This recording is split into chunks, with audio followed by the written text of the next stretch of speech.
Good afternoon, everyone. Good afternoon. Okay, I'm glad to see everyone here, the parents, the students. I'm thankful for Ms. Teresa Price for putting together this forum, and I'm thankful for my colleague here who's here to speak on hot careers. My name is Lynn Henry-Roach. I am an interpreter. I'm also a business owner. My company is a translation service. One of the questions that I'm often asked is, how did I get into interpretation and translation? When I went to college, I was not thinking about this career. I kind of fell into it, and it's kind of a long story, but I'm going to try to make it as brief as I can, because truly it was a turning point in my life how I began this career. I was a student in New Jersey. I attended Rutgers University. I'm a graduate from there, and I'm also Haitian. I'm from Haiti. I was raised here. I came here when I was 3. And so as part of my culture, I do speak other languages. I speak French and Creole at home, but I also studied French academically from 5th grade on and went on to do a double major at the university. There was a situation back in the early 90s where we had refugees coming in from Haiti that were being detained at Guantanamo Bay, which is a naval base, a U.S. naval base that's off in Cuba. And what they needed were some interpreters, folks that spoke Haitian Creole or French, to communicate with the refugees that were coming into town that needed many services. And they called the university and asked for some student volunteers to come by and assist the agency that was sponsoring the refugees to help them get accommodated and get them assimilated into the system. And I got a call from one of the advisors at the school that said, you know, we need some folks to go in and help on this project. Who's available? As it turned out, I was the only one that showed up. I showed up one day at this hospital. They had some women that were pregnant. They had multiple complications, and they needed someone to communicate with the doctors, back and forth, patient-doctor information about how they were feeling and what was going on. And I was basically thrust into this situation. I had never interpreted as a professional. I'd done it, you know, just talking with other folks who didn't speak the language like a family member, but not on a professional level. Make a long story short, this volunteering opportunity turned into a job by noon that day. I walked in as a volunteer at 8 o'clock at the hospital. At 12 o'clock, by the time I went to the office, the owner of the agency was begging me to stay on because they had all these clients and they had no one to communicate with them except for myself. And so I said, well, I have a job. I can't, you know, I'm just here for the day. He said, no, you have to work for us. And I said, well, you know, this is very meaningful work, and certainly it was a once-in-a-lifetime opportunity. And so I ended up leaving the position where I was and taking on this job, and I managed this project.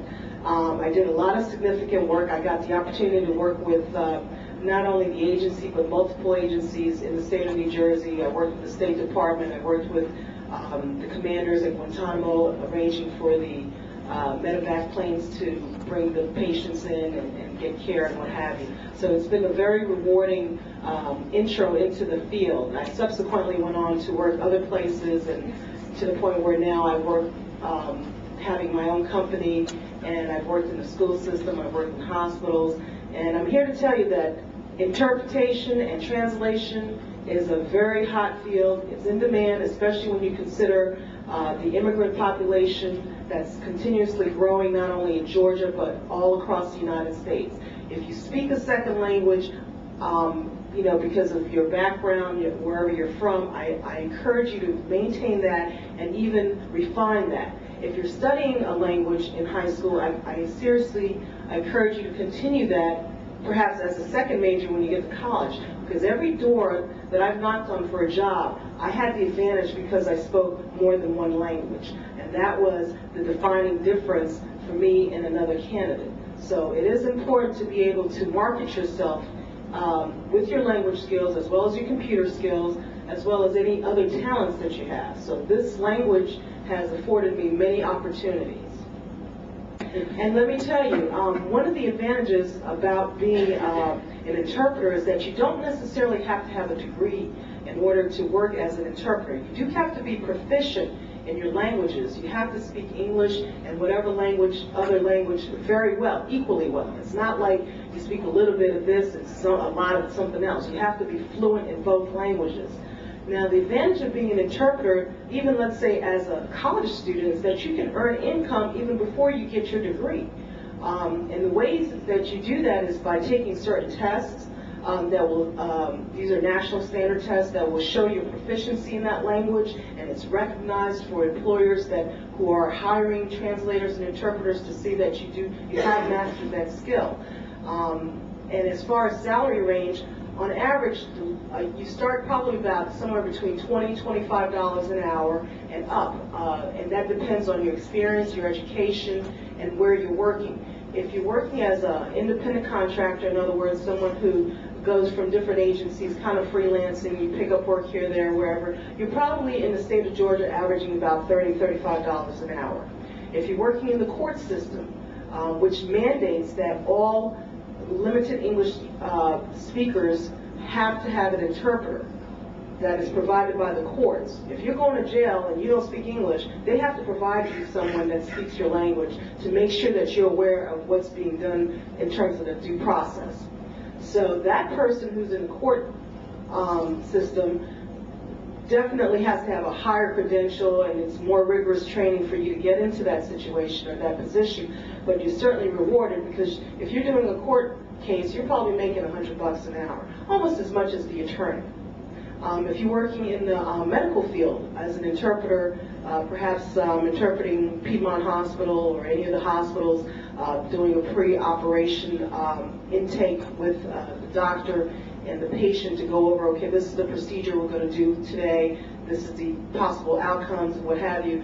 You could be making anywhere about $50, $60, $70. It depends on the language that you speak, because there's a different pay differential between, let's say, Russian or Arabic, and let's say the more common languages of Spanish or French. So it depends on the agency, it depends on the languages, it depends on your education. If you want to pursue your education and get a master's degree, there are translation schools. University of Georgia State has a good program. Kennesaw State has a good program for interpretation and translation. So it depends what avenue you want to take. But the bottom line is there's a lot of money to be made. There are mandates that require different agencies, from the hospitals to the court systems to school systems, to have interpreters and translators available to facilitate communication for patients and clients.